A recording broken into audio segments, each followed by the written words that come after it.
Uh, we're here because we are about to enter hurricane season for 2025.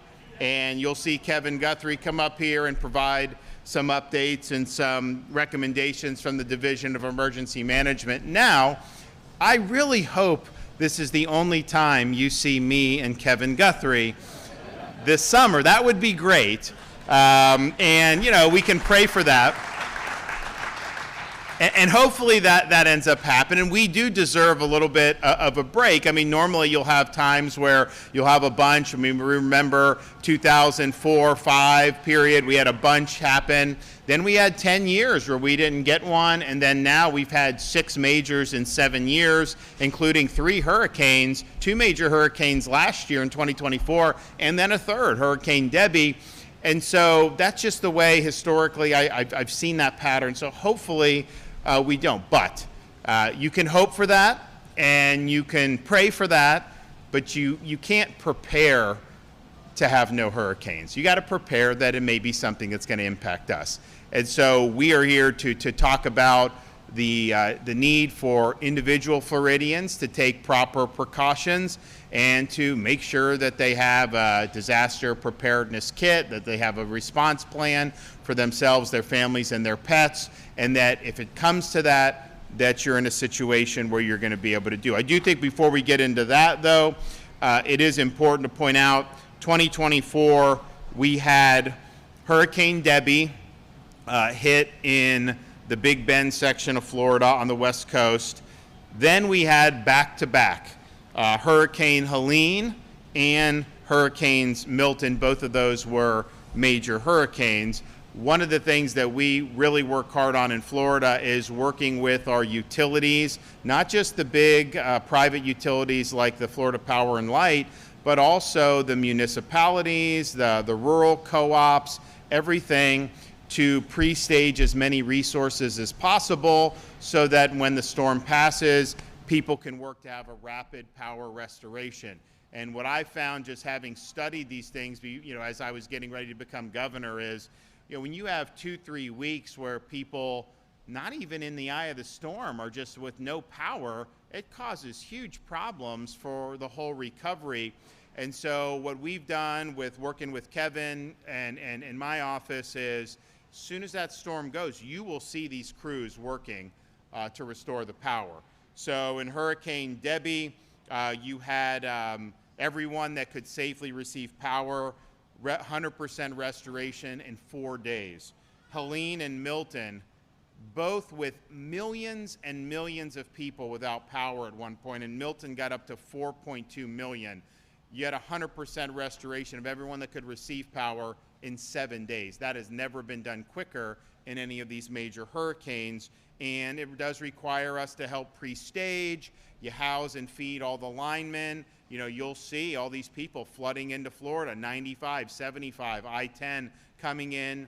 We get the camp set up, and then boom. And I remember Hurricane Ian, which was 2022, Category 5, and it hit probably, I think it hit in like the afternoon, like on a Wednesday afternoon, and literally by the time all the remnants left, you had these trucks moving in, and they were there working, and you had places, I don't know if Home Depot was open very quick, but Publix and Wawa and all these places, I mean, they were open almost immediately. Those types of things make it easier to be able to assist with response and recovery efforts. And so I want to thank everybody that's been involved with that. The power restoration, it's interesting because you look at something like a Florida Power and Light, I mean, they're a massive, well-oiled machine. They've got a lot of technology. They put a lot of resources to bear. You've also seen Duke and things like Tampa Electric also be able to do that. And when I first became governor, it was, okay, we'd expect those to get it done, but then some of the other ones, maybe the cooperatives or whatever, it wasn't necessarily something that was going to be done as good. And I remember in Ian, you had some issues. Well, this more recent time, the co-ops were the first to get 100%. So they were there. You had some of these are rural outfits. You know, Jupiter, obviously, you guys are going to be, you guys are all FPL, I'm assuming. And you understand that. But as you get into some other parts of Florida, you have that. all of those entities, whether it was the most well-financed, high-power utility or maybe one that wasn't as much, they all were ready and they all responded very quickly, and we really appreciate that. Now, through the Division of Emergency Management in the state of Florida, we were able to, during those storms, deliver and distribute more than 2.5 million shelf-stable meals, 1.5 million hot meals, 200,000 food boxes. We have provided shelter for over 80,000 survivors in 282 shelters across the state of Florida, distributed 5 million bottles of water, 170 truckloads of ice, 90,000 tarps, and over 1,500 generators. One of the things that we had to do, so, you know, it's interesting, each storm will be different. Ian was a really big storm and that hit Fort Myers and Sanibel in that area. But yet, you go back, I mean, I think we were on the ground there maybe the next day or a day and a half, and you had gas stations open. A lot of them had generators, and Publix was doing generator stuff. So things just bounced back, and you had no fuel interruption because Ian didn't disable the ports on the west coast of Florida. Well, and then Helene, same thing. It had a lot of storm surge on the west coast of Florida, had a lot of problems, but it didn't necessarily interrupt the fuel. Now, we have fuel contracts and we do this. Well, Milton was a little bit different.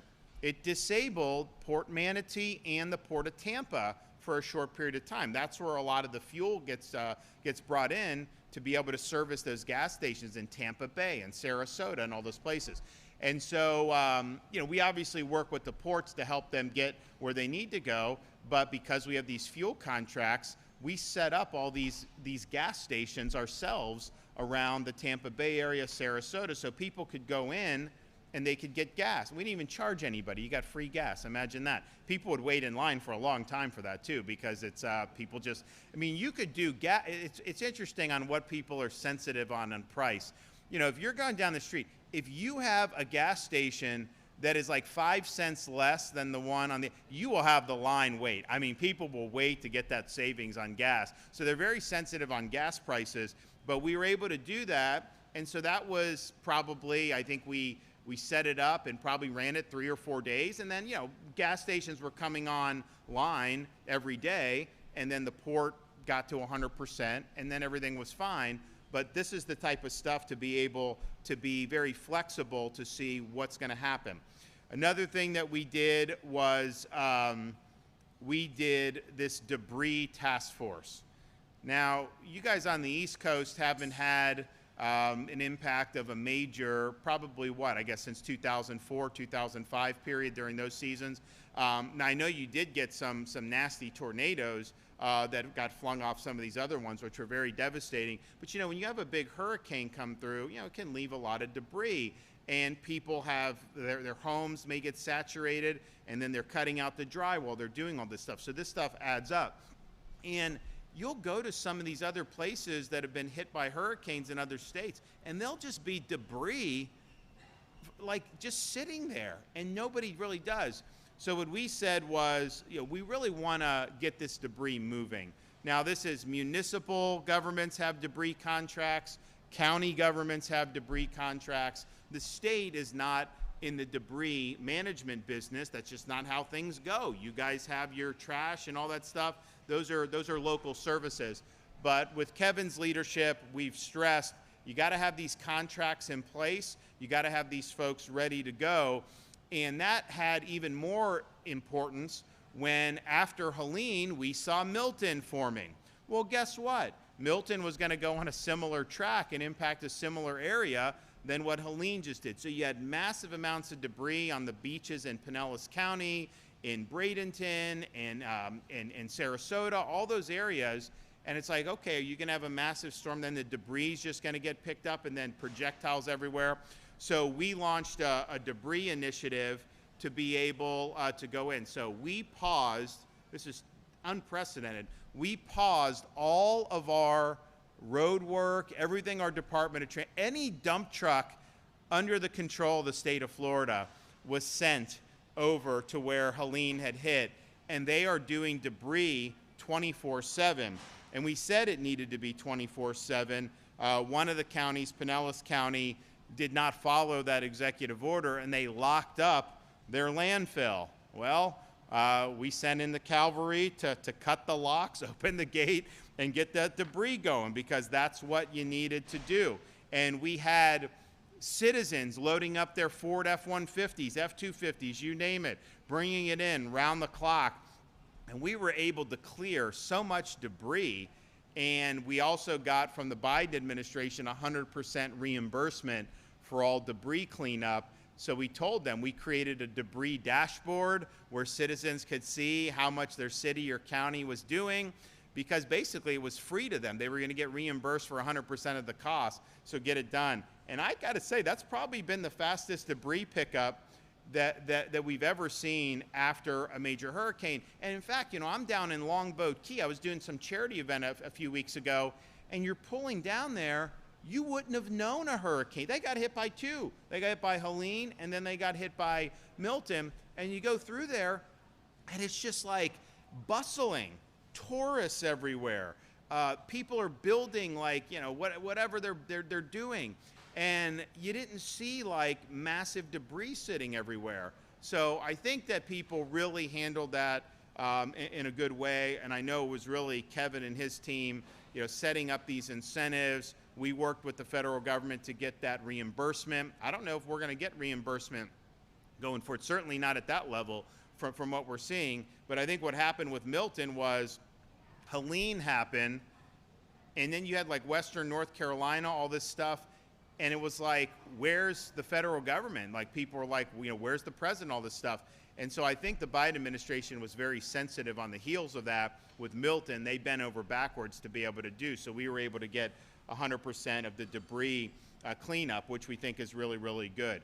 So during that hurricane season, 2024, Florida Division of Emergency Management distributed $12 billion in recovery funding. That's the most that has ever been paid out within 6 years, and they've administered $244 million in preparedness grants. And so some of these things are more immediate, some of these things are more some of the long-term stuff. I know Kevin will discuss some of that.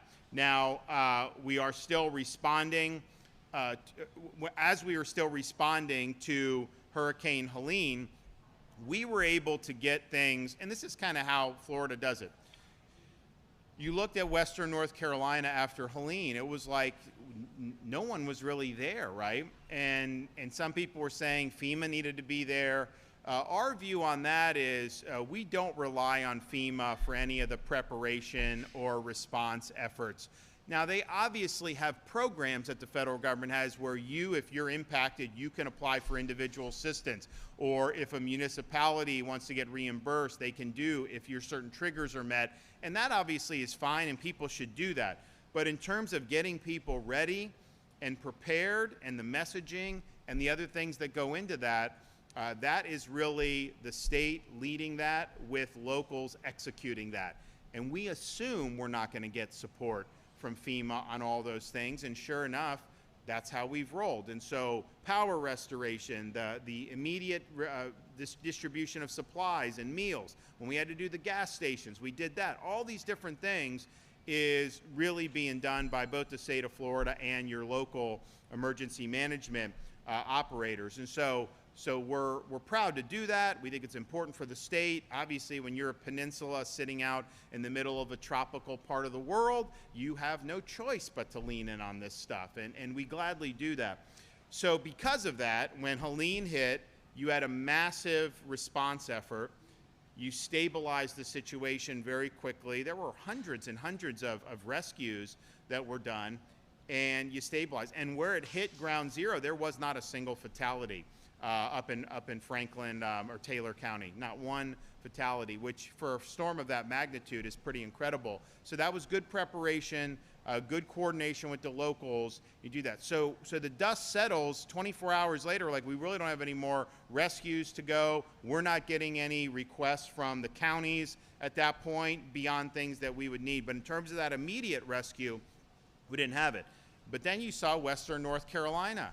You saw things where people didn't have support. People didn't have, and the reason why, first of all, we help other states. Other states help us. You know, anytime I do something, we sent people to help at the border, and y'all give me, why are you doing there? You're not Florida. No, you know what? Why? One, it affects everybody, the border. But put that aside, when we have times, I've had Texas, I've had New York, I've had California send to Florida, and likewise we've sent. And we've offered help. On the California fires, we did that. We've helped with tornadoes in response. So that's just what we do. The states do that traditionally. It's not like it was anything out of the ordinary. But Western North Carolina, if any of you been to Western North Carolina in the summer times, you can't move without running into a Floridian. In fact, there's probably more, more people in Western North Carolina in the summer consider me their governor than the North Carolina governor, because that's just what it is. And I've been there and I've seen that. So I knew we were going to have some connections on the North Carolina. We would have helped anyways, but this is a really big deal. So we sent in Florida State Guard and other emergency response. And so they're in North Carolina conducting rescue operations. I have people come up to me to this day saying thanks for having the State Guard to do. Now, in some respects, I think it speaks highly about our guys that you have this in Western North Carolina and then you have Florida people rescuing you. On the other hand, it's like, I know it's a little bit weird that would be the case, but it is the case. And so we were able to do that, and we saved a lot of people. We were also able to bring Starlinks. We were able to bring water. We helped rebuild bridges there with our Florida Department of Transportation, and we also helped Tennessee and some of those remote regions. So it was really a good team effort, but that's just what we should do. So the 2024 season was challenging, but I think you can feel pride in the fact of how folks up and down the state of Florida responded to those very challenging circumstances, which brings us to this year. You just have to prepare and plan that we are going to have impacts. If you plan and it doesn't happen, you're never going to have great regrets on that. If you don't plan and it happens, you're going to be immediately saying, why didn't I do this? Why didn't I do that? So we encourage, with hurricane season starting this weekend, we encourage all Florida residents and visitors to have a household plan that considers the needs of children, seniors, and pets in the family in particular. You can go to floridadisaster.org/plan prepare if you want more information. Know your zone and know your home. It's important that residents know if they live in an evacuation zone, a low-lying flood-prone area, a mobile home, or an unsafe structure during hurricane season. It's also important for residents to know their home and its ability to withstand strong winds and heavy rain. This information will help residents better interpret orders from local officials. For more information and determine evacuation zones, visit floridadisaster.org/know, floridadisaster.org/know. In advance of the season, determine your options should you need to evacuate. Now, this is something that I think more and more Floridians have gone to appreciate it, because we had really serious evacuations from the west coast of Florida last year. You had, I'm not saying there was no traffic on it, but you did not have the nightmares that we've seen. Remember in Texas, people were stuck and they couldn't move at all and all that. Now, we opened an auxiliary lane. We did some stuff with that. But I think the reason was more of just the message is this. If you're called upon to evacuate, you do not need to get in your car and go to some other state. You don't need to get in your car and go 300 miles. When you're evacuating, most of the time they're calling on you to evacuate is because you live in a low-lying area that would be dangerous if storm surge hit.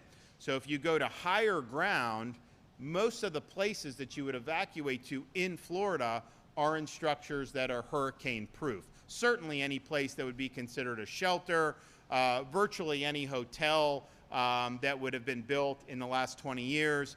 So you don't need to make this a major excursion. You can evacuate. So like if you're here on the coast in Palm Beach County, chances are you just go inland. You hunker down, let the storm pass, and then you'd likely be able to go back to your home and hopefully things are fine. And if there's not, you can tend to that.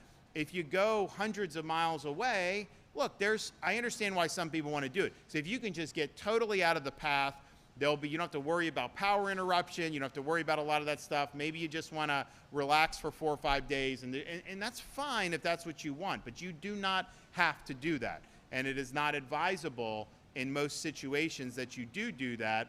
You will not have to worry about roads. You won't have to worry about this stuff if you just evacuate interior. So that is what we've stressed. We've also said, I was in Palm Beach County, we were at the Big Dog Ranch Animal Rescue, and we signed the bills against the animal cruelty with the dogs, especially in times of emergency. You know, we had Milton coming, and you had some guy, he's evacuating, and so he decides to chain his dog on a fence right off the interstate on I-75.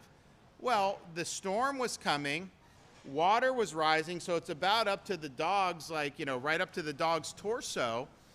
And fortunately, we had a Florida Highway Patrol trooper that saw this and rescued the dog, but the dog would have died, had they done that. And I'm just thinking to myself, why would you chain a dog up to a fence like that in that situation? It just makes no sense. And you shouldn't have to do a law on this. You really shouldn't. But unfortunately, this is where we are. So we were able to do. But here's the thing. Sometimes when people evacuate, they feel like they have to leave their pets, that maybe they can't bring their pets. No. Every county has at least one pet-friendly shelter in the state of Florida. If you go to a shelter, you will be able to have an option to bring your household pets. We work with the Florida Restaurant and Lodging Association so that when this happens, we usually get almost 100% of the hotels, when you're fleeing in a state of emergency, they will waive any pet restrictions, and you can bring your pets for that. So don't leave the pets behind, and certainly don't leave them out in harm's way. You have the ability to make sure that they're cared for, and that's something that's important. So there's options when it comes to evacuations, and so just keep that in mind, because think about it. We've had I remember, I wasn't governor, but you had Hurricane Irma. So all the people in Southeast Florida are evacuating, and a lot of them went to Tampa. But then the storm shifted, so then they're going back, and it's like, some of that is tough. So these options locally, all you need is higher ground and a safe structure. And the things that we would use, the schools, some of these other buildings, they're going to be able to withstand a major hurricane winds. And honestly, a lot of the buildings, even on the coast, the more recent stuff, they're built really well. You can tell.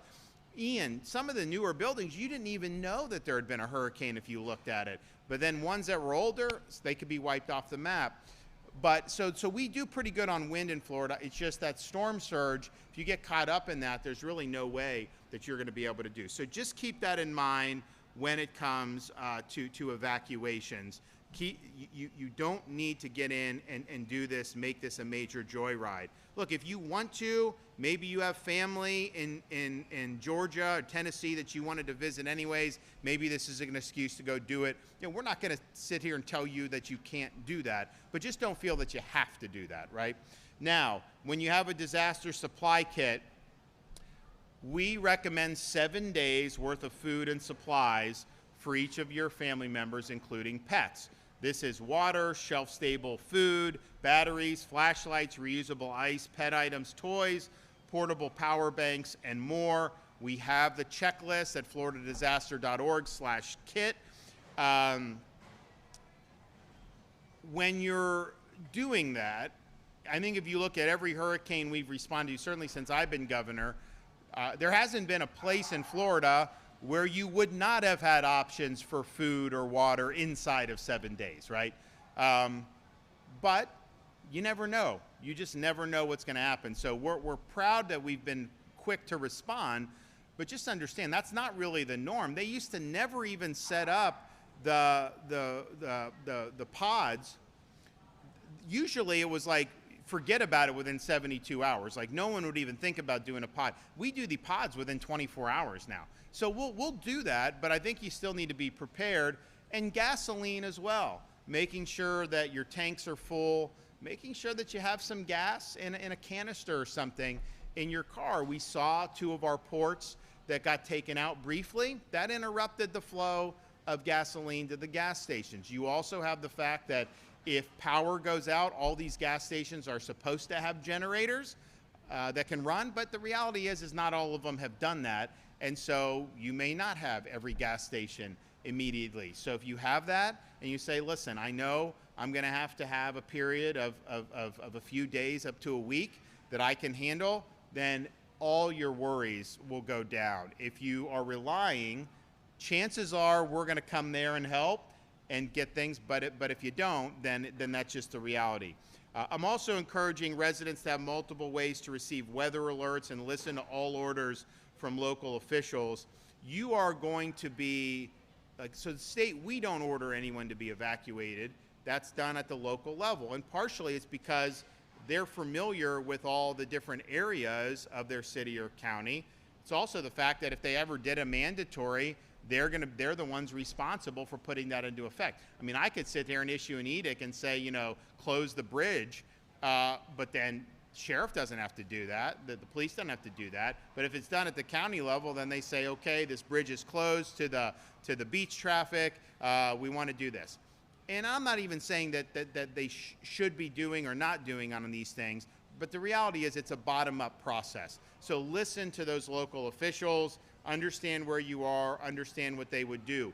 We in the state will amplify those messages. If Kevin has a belief that certain areas that it makes sense to evacuate and the locals are not, he'll have conversations to try to get to where we think is good. But when you're doing evacuations, it's not an exact science. These weather forecasts can shift. You do not want to be in a situation where you're just telling everyone in the state to evacuate. Now there's some Florida residents that wouldn't mind to have a lot of, because they'd have less traffic and a little bit more room, and so it's like all these people always come in here, but you can't just do that, right? So you've got to figure out, and you got to look at the forecast, and sometimes the forecasts are excellent, sometimes they can bop around a little bit, but you don't want to tell people to evacuate if there's not a high chance that there's going to be significant impacts. On the other hand, you don't want to act like nothing is going to happen if you end up getting some major storm surge. So they have to weigh that. They understand it's disruptive to people's lives. It's disruptive to businesses and the economy. And so they're working hard to come to. But Kevin is not, if there's something that was bearing down on a part of Florida and the local emergency responders are somehow asleep at the switch, which I don't think will happen in Florida. But if it was, he would get on there and say, okay, let's go, guys. We got to get going, and we'll get them to where they need to be. Now, we are a law and order state. I probably don't need to remind people of that, but we are. If we do have a storm, the last thing you want to do is to try to take advantage of that situation. You do not loot. You do not violate people's private property. We have very strong laws in Florida about defending your home. And all I would say is if you're thinking about committing any of these bad acts, I would think again. You never know what's on the other side of that door in a Second Amendment state. Now, our Florida State Guard will be on standby to assist state and local authorities. We're proud of what we've been able to do with our own state guard. We used to have state guard up until after World War II.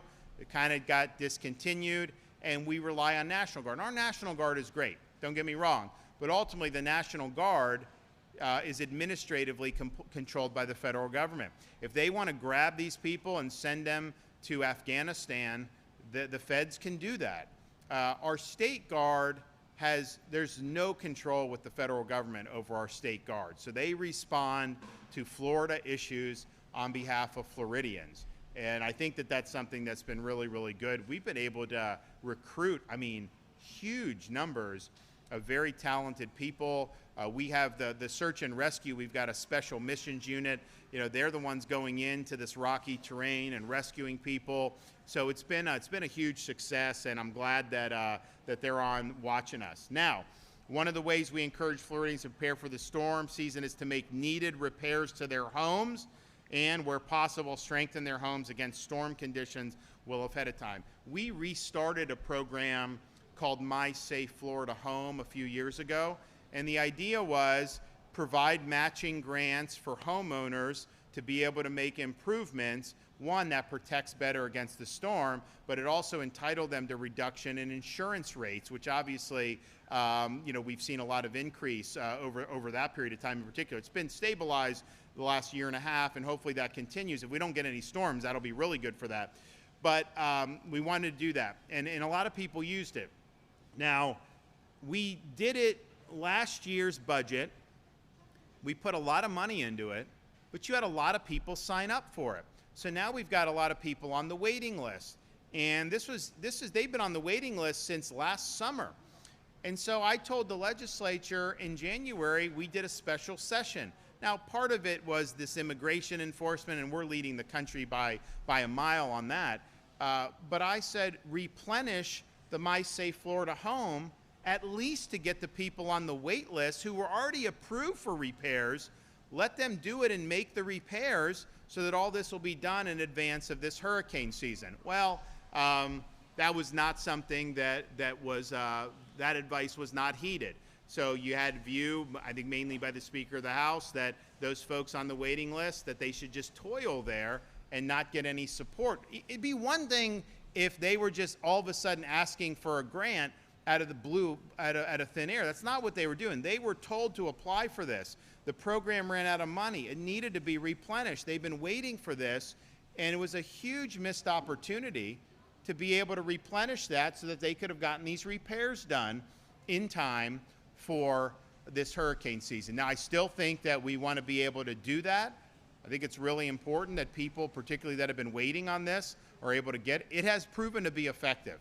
It has helped homes withstand events, and it has helped them moderate what they're being charged on insurance premiums. So hopefully, we're here. It's almost, we usually do the hurricane tax preparedness holidays the first 2 weeks of hurricane season, and then we do 2 weeks at kind of the height of hurricane season. But they haven't even done the budget yet, so we don't have any of the tax holidays in place in the state of Florida. I think you need 2 weeks early so that you can get all the supplies you need tax-free. So we're going to make sure one way or another there's going to be hurricane preparedness tax holiday. And I know it's people at Home Depot, they flood Home Depot, they flood all these places, and they get their stuff tax-free. And you can spend, and it's not just disaster, people have other needs around their homes. I mean, you can spend a lot of money in Home Depot, and you save a lot on tax when you do it during these tax holidays. So we want to do it. Now, as part of My Safe Florida Home, we allow residents to receive free wind mitigation home inspections, and ensures they can make the necessary fixes before hurricane season gets underway. I recently signed Florida House Bill 715 earlier this month that makes it easier for Florida homeowners to do these repairs. Right now, Florida law allows licensed roofing contractors to install, repair, maintain, alter, or extend roofing systems, but restricts them from performing major structural work beyond roofing unless they hold additional licenses. Well, this bill expands the scope of work that roofing contractors can do to include roof-to-wall connections for structures with wood roof decking. Roof-to-wall connections are the structural link between a building's roof and its walls, sometimes called hurricane straps. These are a critical aspect of wind mitigation and are often eligible features for discounts on home insurance premiums. So by expanding the list of authorized inspectors and installers to include roofing contractors, we're providing a greater opportunity for consumers to have these wind mitigation devices installed. We also recently signed legislation which hasn't been necessary while I was governor, but in state of emergencies, you would occasionally have local governments use that to unilaterally say, you can't purchase firearms. What does that have to do? Honestly, if a storm's coming, some people may want to purchase firearms to be able to protect themselves from looters. And so I would always overrule that with executive action, but for whatever reason, they were under the impression that they had the ability to do that. So the bill that I signed ends that.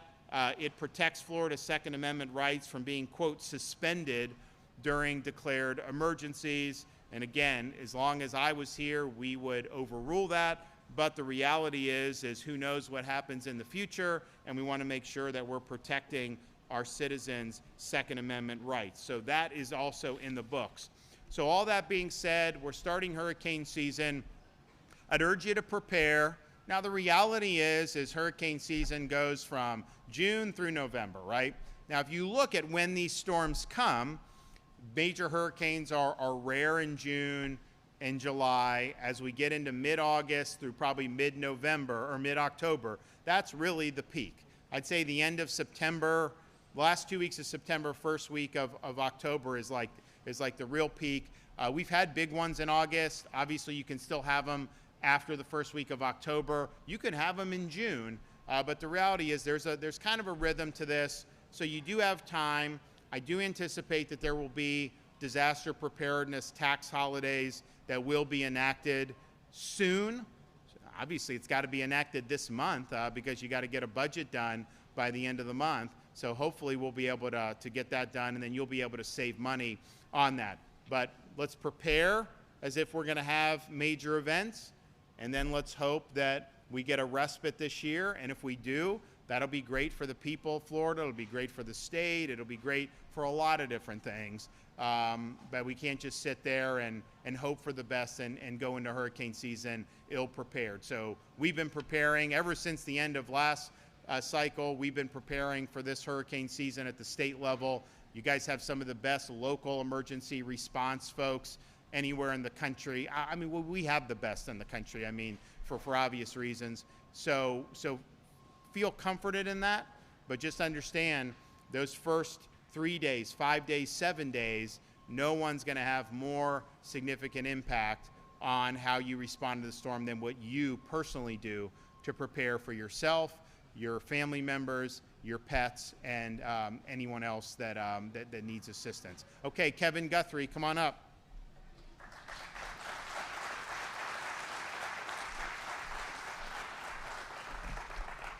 Thank you, Governor, for your leadership and always supporting the Division of Emergency Management. And yes, I do hope this is the one and only time this year that we get to see each other. Now is the time to be prepared and informed.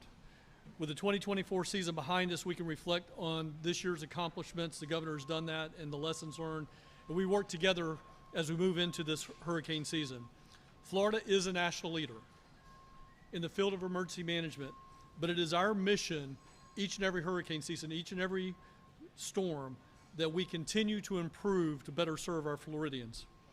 When two major hurricanes made landfall within weeks of each other, our preparedness efforts allowed for record-breaking state response and recovery efforts. This hurricane season has been predicted to be similarly active, and the division has already begun pre-staging response resources throughout the state of Florida. We're training personnel, and we're establishing contingency plans to ensure that Florida remains prepared. Let me share some of those statistics with you.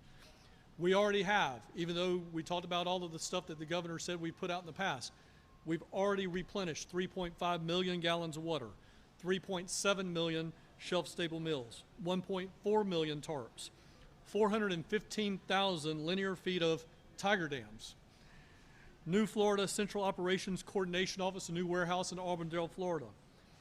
52 disaster response contracts are already in place and ready to assist for this season. 20 logistical staging areas have already been pre-identified with memorandums of understanding with each of those. A recent addition this year is going to be the launch of our Beacon, which is the Broadcast Emergency Alert and Communications Operation Network. So Beacon is revolutionizing local public safety communication, ensuring every resident receives timely, accurate, actionable, and official emergency information. Now you may say, how is this different than our National Weather Service radio? It is not different. It is in addition to the National Weather Service radios. We want everybody to have a way to receive alerts. You should have a weather radio. You should have the alert setting on your phone set to receive alerts. But now in addition, we have Beacon. This is an official way for us to give out information from the Governor, from myself, from local elected officials, utilizing generative AI to put out text messages to voice radio in each and every market throughout the state of Florida. Today, we launched for the South Florida market. I'm happy to announce that WLRN FM HD3, HD Channel 3, will be the Southeast Florida's radio station for Beacon. Throughout the other areas, we have Gainesville and Ocala at WUFT, Pensacola and Destin at UWF, and many, many other stations coming online.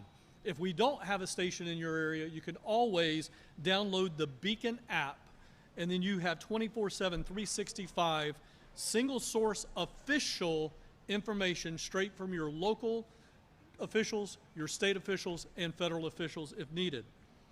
Every resident is in every Florida county can access that, and we look forward to our continued relationship with Beacon.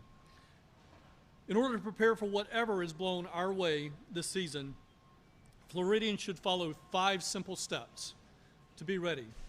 First, we want you to know your home and know your zone. Generically, if your house was built before 2004, then it is not up to the Florida Building Code. Now, Southeast Florida, if you get closer to Miami-Dade's building code went into effect around 1996. So those within this market may actually be up to the Florida Building Code. But generically across the state of Florida, 2004. So know what your house was built. That's what we mean by know your home. Can it withstand hurricane force winds? Next, you want to know your zone. That is all about water, all about the storm surge. So what we're looking for there is, are you in an evacuation zone for storm surge? Storm surge evacuation zones are different than your flood zones. And yes, I don't know why, but at some federal level, they decided that we were going to make evacuation zone A and AE. And oh yeah, by the way, we have evacuation zones for hurricanes of A and E. So it gets very, very confusing, but know the difference between those things. After you know your home, you know your zone, the next thing is to make a plan. Make a plan for every member of your family. Make a plan for your extended family. My wife is a primary caregiver for her mother and father. We have to take those things into consideration. Pets, and so on. So please make sure you make a plan. Build a disaster supply kit based on your plan. That's all about getting ready. So think about this as ready, set, go. So those 3 things are all in the ready column. Once you're there, now you're ready to get set. What do? Now's the time of year, and we were very, very good at this last year, Governor, on getting the message out about keep your electric vehicles and your gas tanks halfway full. When it gets to the halfway mark, that is the new empty. Go ahead and fill it back up. We saw much less of a run on gas stations in last year's hurricane season when we started the halfway full, halfway there campaign than the previous season with Hurricane Ian. So again, this time of year, gets to halfway, fill it up. You're ready to go. That's get set. The next phase is go. Governor talked about it, I'll reiterate it. Tens of miles, not hundreds of miles. Generically, don't quote me on this, media, but generically speaking, please, all you got to do is get to the other side of the interstate system. If you're coastal, whether you're on the West Coast or the East Coast, get to the other side of the interstate. Whether that's the Turnpike, 95, et cetera. There's some, as you get close to like Broward County down there, right around the county line, you've got to Southern County line, you got to maybe move a little bit further, maybe it's a mile further inland, but generically speaking, get to the other side of the interstate. As the governor said, find a hotel, find a shelter, find something that is built after 2004, and that is your go. So evacuate tens of miles, not hundreds of miles. So again, ready, set, go, those 5 steps to get you ready for hurricane season. This is the time to do it. You see a lot of things up here for your kit. Make sure you're getting those things now. We are excited, the governor, myself, the legislature are working to get some new products on the tax-free holiday when the budget gets signed. Some of those are on display here today. For the first time ever, we now have, how many of you have a sliding glass door inside of the state of Florida? I think everybody's hand in this room should go up, right? There is now a sliding glass door flood control product that's going to be sold here at the Home Depot stores, and it's on display over here for you guys to see. We are excited about this product because we think we're going to cut the damage. We did this study with the Florida International University's Wall of Wind, so that's an investment that the legislature makes into the Florida International University. But we believe, based on the statistics that FIU have given us, that we're going to see a 99% reduction in water coming in through sliding glass doors. That is going to cut damages down significantly. How much So, is that? that's a good question, sir. Does somebody can scan that item real quick for us? So, but that is a great product this year that we're trying to get onto the tax-free, and I'm 99% sure we're going to get there. But that is a great product this year for us, and we'll get you $585 to protect wind-driven rain coming in through your sliding glass doors, and that is We'll save you $40 in tax if however much it would be, right? that is a great. No, that not is that correct. much, but- So we will. Well, I think you're pretty close to that. 7%, 30. I think you're pretty close on that. Okay. So you have an opportunity to save about $40 on that when we get to the tax-free piece of that. But folks, again, we're constantly looking and striving to get things done that make sense, common sense flood mitigation, common sense things that we can do at your home. Just as I guess not a shameless plug, but and that particular product is made here in South Florida, by South Florida, for Florida. So we're very, very excited about being able to get this product on the tax-exempt holiday week. Sign up, last thing I'll say, another governor's already talked about it, sign up for your local alerts, sign up for weather alerts, make sure you follow the Florida Division of Emergency Management at FLSCRT on X and Instagram, and at FDEM on Facebook. Together, the governor's talked about this a little bit. We receive a lot. We are #1 in the United States at response, recovery, and mitigation. We bring more people from the United States into our state to help us respond to disasters. 33 states, all in all, for the last year's hurricane season, from Alaska to Puerto Rico and everything in between. We are #2. And the governor is, I'm very proud of this, and the governor's very proud of this, and one of these days we're going to beat Tennessee at this, but we're #2 at sending people out. Red, blue, purple states, it doesn't matter. We will send people to help out because they send people to help us. We reciprocate that. That's a great function of the Emergency Management Assistance Compact, and we're proud signatories of that, and we utilize that a lot. But all of that is the state being prepared. What's going to help us to get from #2 in the country of being prepared to #1 in the country of being prepared, right now, Texas is that group, but we need homeowners. State and local, federal government are doing what they need to do. We now need homeowners to step up and help the state of Florida get to #1 in preparedness so that we're #1 in all 4 verticals of emergency management industry. Let's work on that together, Florida. I appreciate your time. Thank you so much, Governor. Appreciate your leadership.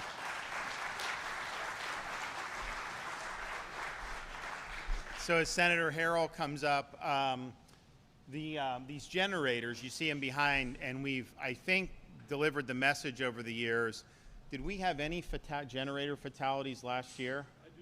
Not that I ever saw. So when you do the generators, you can't run them inside your house. Like if people put that unit there, the exhaust is carbon monoxide. Same thing even in a garage. So it's got to be outside, then you run the cord, and then it's fine, right? But we have had people in the past who are maybe new to hurricanes who would run the generator, and then unfortunately you'd see fatalities. That we didn't have any reported last year. I don't think we had any in Ian either. So, but that's just something to be important. So like, yeah, great to have a generator. It can help you get through a couple days without power. Clearly in the summer in Florida, to be able to have things working is a big deal. We understand that, and we encourage you to do whatever you need to do to make things, to mitigate the inconvenience, but just do not run that inside your house or inside your garage. Make sure the exhaust is outside. Gail? Thank you. Well, first of all, I want to say thank you so much to the governor for coming and really making a big deal of this. Thank you so much, Governor.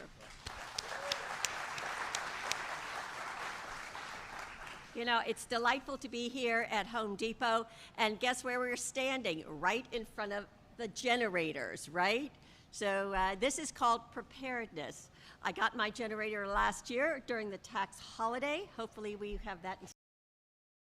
But I just want to give you a little idea about what is happening in Florida and where we are. We are truly the #1 state when it comes to our preparedness, we may be number 2, but we are overall number 1.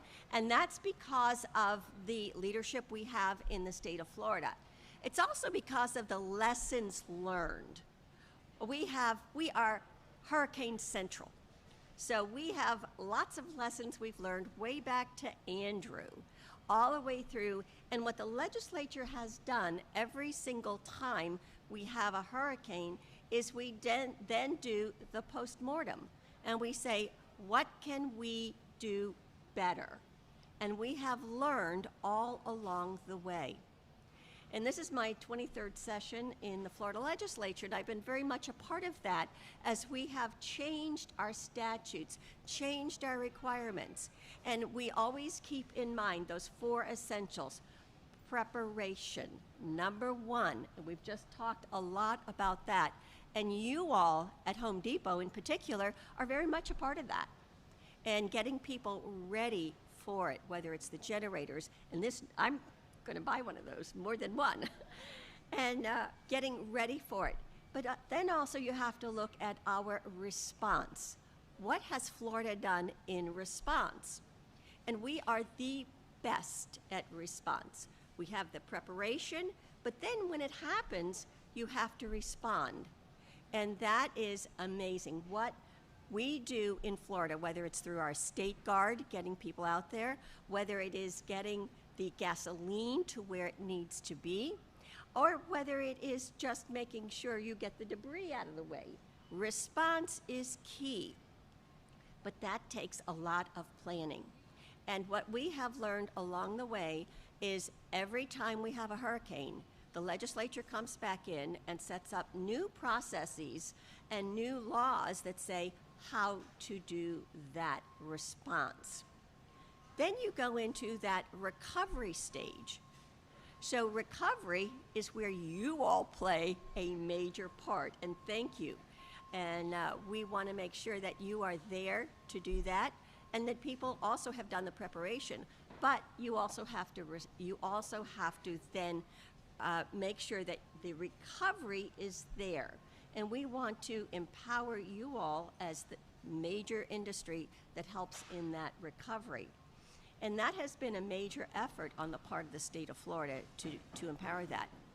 Then we come to mitigation, okay? And we talked about the various changes we've made in our building code over the years. And every time we have a hurricane, we look and see what else needs to be done to help mitigate the effect of these hurricanes. And certainly the building code changes have been major. In fact, I had to put a new roof on my house because of that. I lost my mitigation credits. And legislation I voted for, it cost me a whole lot of money. But at the end of the day,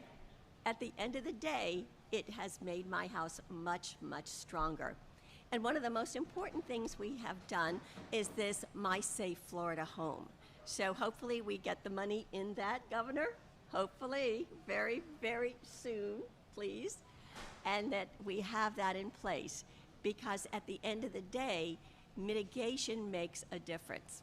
Some of the examples I can tell you we have done over the long term is, when you could not get gas. We talked about gas earlier.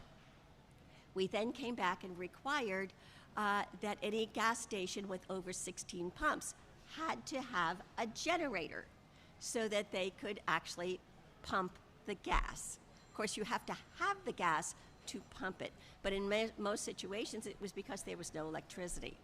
I remember way back in Francis, and this is again how we have mitigated things along the way. In Francis, I was without electricity for 13 days. 3 weeks later, we all live here on the East Coast, we remember Francis and Jean. 3 weeks later, Jean came through. So I was out of electricity for 13 days. A week and a day later, Jean comes through. I didn't have electricity for 9 days. So in a whole month, and I still had to pay my bill, a whole month I had minimal electricity.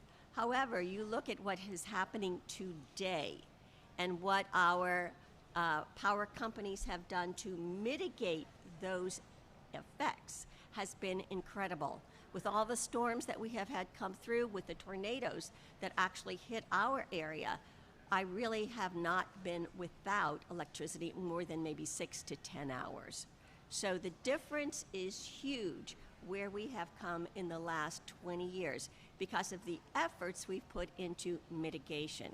And that takes a coordinated effort of our state and our local governments working together.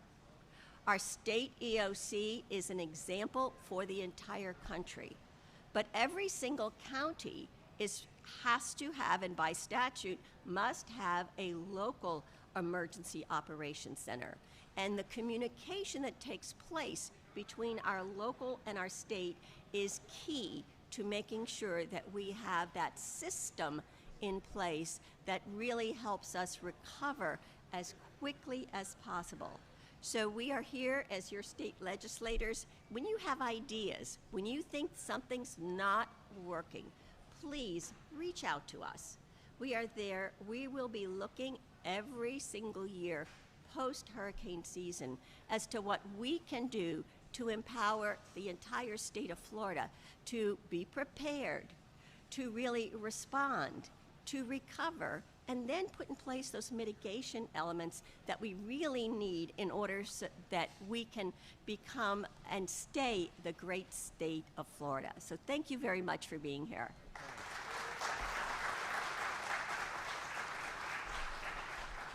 Well, the season's upon us, so you have time, and it is exciting to see. I mean, I remember Kevin talking to me about the things for the sliding glass doors. I mean, if you think about it, if that's 99% effective and you drop $600 on it, the amount of damage that potentially can prevent, because really, I mean, some homes can get just roofs blown off, and that's serious.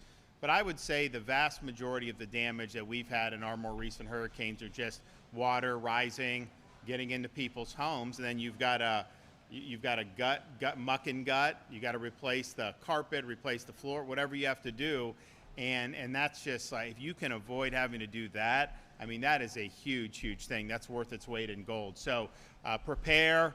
There is going to be, one way or another, we are going to get you tax-free disaster preparedness. So you are going to have a time to buy all this stuff tax-free. It should have started tomorrow, as should have our Second Amendment tax holiday. I mean, that should have started on Memorial Day. We also are working on a no tax on marine fuel over the summer, which I know is important to a lot of people that are out doing that. And this all just needs to get done. So we'll make sure it does one way or another. Okay, you got any questions?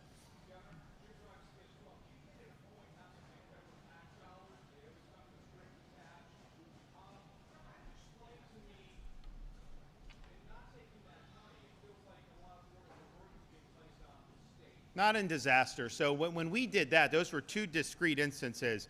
One was on the Biden infrastructure.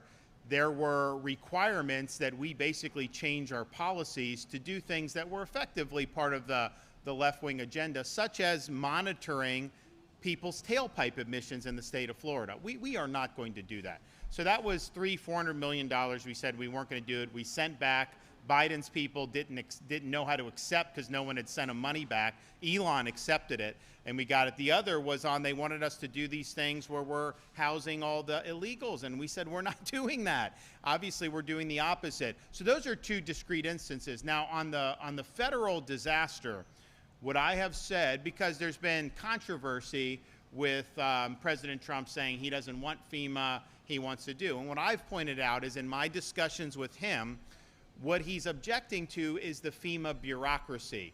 I think it's the administration's intent to block grant money to the states and let us administer it. So all the things that FEMA does, where you have individual assistance, where you have response or reimbursements for things like debris removal, if you just calculated typical hurricane how much, and you gave us 80 cents on the dollar on that, but cut out the bureaucracy, I'll bet you that money would actually go further. So I am not at all opposed to our citizens utilizing the levers available. And in fact, we utilize the levers available.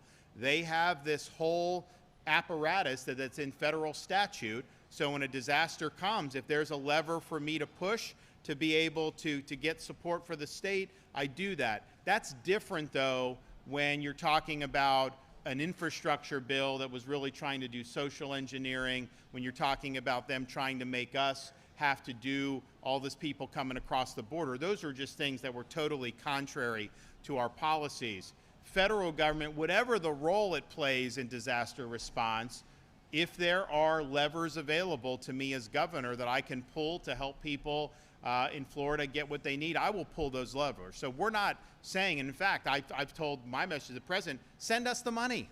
Send us the money and let us administer it. Now, I don't think that's going to happen this hurricane season, because I think the reality is there's going to need to be more lead up than the time they've had in office thus far. But if they eventually get to that place, I think you could potentially remove a lot of the heartache in these post-storm things. You know, I'm talking about Helene and Milton. We're cleaning debris, restoring power, we're doing all this.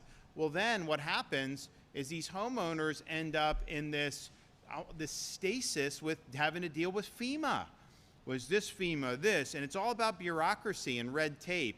And I'm just like, you know what? Like, I get it, but why don't we just say, you know, there's certain things, okay, distribute money to people, and then let them make decisions on the basis of this. To try to micromanage everything, it just paralyzes the response. So I think that's what a lot of people have been frustrated with. I think that's what the president's frustrated with. But that, I would say, that's definitely different than what we've done in DOGE, where we're rejecting federal money with strings attached. We're also working with our universities, because we're doging them too.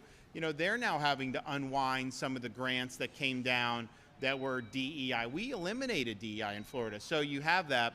But I would say that's totally different than the disaster situation.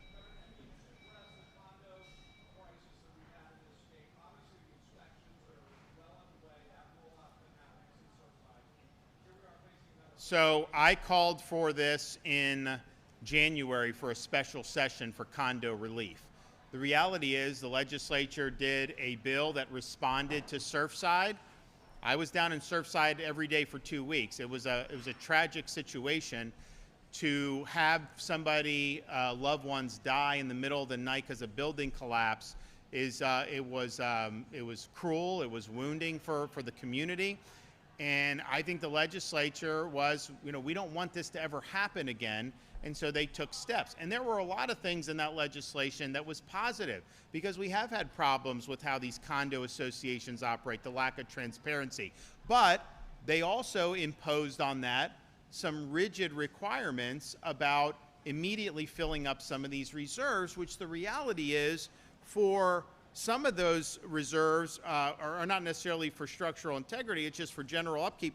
But we just don't have some of our folks that can afford an assessment of $50,000, $100,000, $150,000. So I called for this in January. It was not taken up in January, but I am happy to say it was passed at the end of the legislative session. I will be signing it into law shortly. It doesn't take effect until July 1st, but I think what that's going to be able to do is that's going to be able to relieve the burden of these assessments and allow them to be able to work that out in a way where people can stay in their homes. I mean, you don't want to be in a situation where assessments caused by legislation are driving people out. And, you know, I hear some people say, well, you know, they can sell. Everything's gone up in Florida. Even these old condos, they'll make money off it.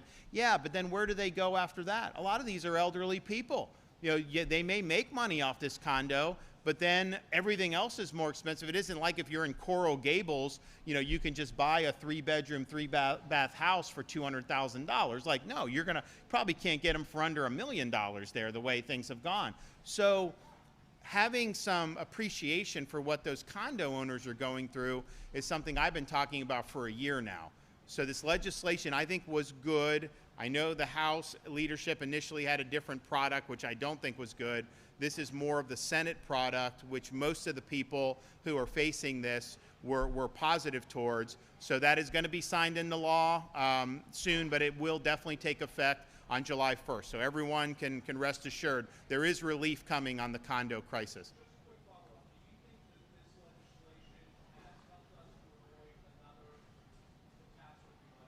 Well, that's a counterfactual, right? I mean, the thing is, when you do things to preempt or to forestall bad things from happening? Nobody really knows that, right? Because it doesn't happen. I think looking back, there are some good things in that legislation that I think have made a difference. I also know that they were legislating against a backdrop, and I was criticized at the time because this wasn't anything I was pushing. And the reason was we didn't know what caused Surfside. It wasn't clear what all needed to be done statewide. And so I think it was a good faith attempt, but I definitely think there were things that have provided some consequences that we want to not have on those homeowners. I think a lot of people think there's things that have been improved with safety, but it's hard to prove what would have happened or what not have happened.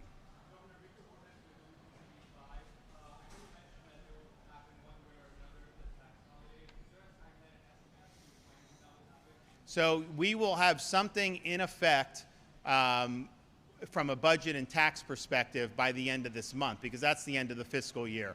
And there's no way that we are going to allow the legislature to just not do their job and get this done for the people of Florida. This is the one responsibility they have as legislators. And, you know, I say that, I mean, the four we have here, if it was up to them, this would have been done, right? I mean, like, we're just dealing with issues. It is what it is. And the Senate is having to deal with some of these issues. Some of these rank and file House members, I think they're left in the dark. I don't think that they get a lot of insight into what's going on. But I can tell you the fact that we're now here basically to June for a legislative session that ended in early May, this was totally avoidable. It was not something that needed to happen. You guys should already be enjoying tax holidays right now. And you'd be saving, I mean, if you're somebody that's like gung-ho, I'm going to take care of my home and you're like a Home Depot shopper, you will save a lot of money, right? Because there's other things that you'd buy. Second Amendment people that go to like the range, like they save a lot of money. Marine fuel, I mean, it's like, this is like great stuff for Florida over the summer. Parents get the back to school tax holiday that's coming up in August. So there's a lot of good stuff that needs to be done. And then I've also called for rebates on property taxes for Florida homesteaders. At least for middle class we can do this year, right? Let's do that.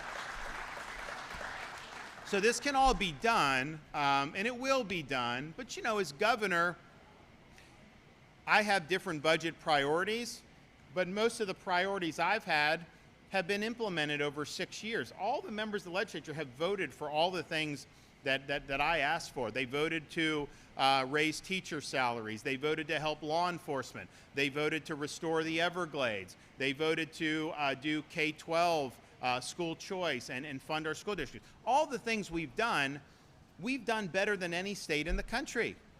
New York has 3 million fewer people than the state of Florida now, and yet their budget is more than twice the size of our budget. And yet, do they have better roads than Florida? No. Better education? No. Do they have better services? I don't know. You tell me. Would you rather go to the DMV in Jupiter, or would you rather be in New York getting a license? I think most people know. So we've done that. We have the lowest number of state employees per capita in the country. You look at like DOJ and the federal government, you got massive bureaucratic footprint. Not in Florida. We have a light footprint. We have the second lowest spending per capita in the entire country. If you look at the state's debt, just since I've been governor in 2019, we've paid off 41% of our state's debt, accumulated over 180 years of being a state, paid off. We have the lowest per capita debt in the country. So the reason why I think it doesn't speak well to some of the people that are involved and that have brought them to this point is because all you really had to do was copy and paste what's been done. The voters are not asking you to upend the apple cart. They're asking you to build off the success. That's the mandate that I have as governor. That's the mandate that these reps have as governor. You know, we have the biggest Republican majority in the House of Representatives in the history of the state of Florida. There's a lot of those people that wouldn't have been there if it weren't for the success, you know, that we've gotten in Florida. And you know, who knows what happens going forward. But it's just, you know what you need to do. The formula is very clear. No one's been friendlier to taxpayers than we have, and we want to do more now with helping you with local property tax. No one's done better to do to support education and environment and road building and our ports and our beaches and all these things. And yet we're doing it on a great budget, and we're doing it in ways that we're the model for people in the country. You had the Treasury Secretary of the United States saying, you know, be less like New York and more like Florida. If the country was more like Florida, we'd be better off than if we were like New York. Thanks, everybody. God bless.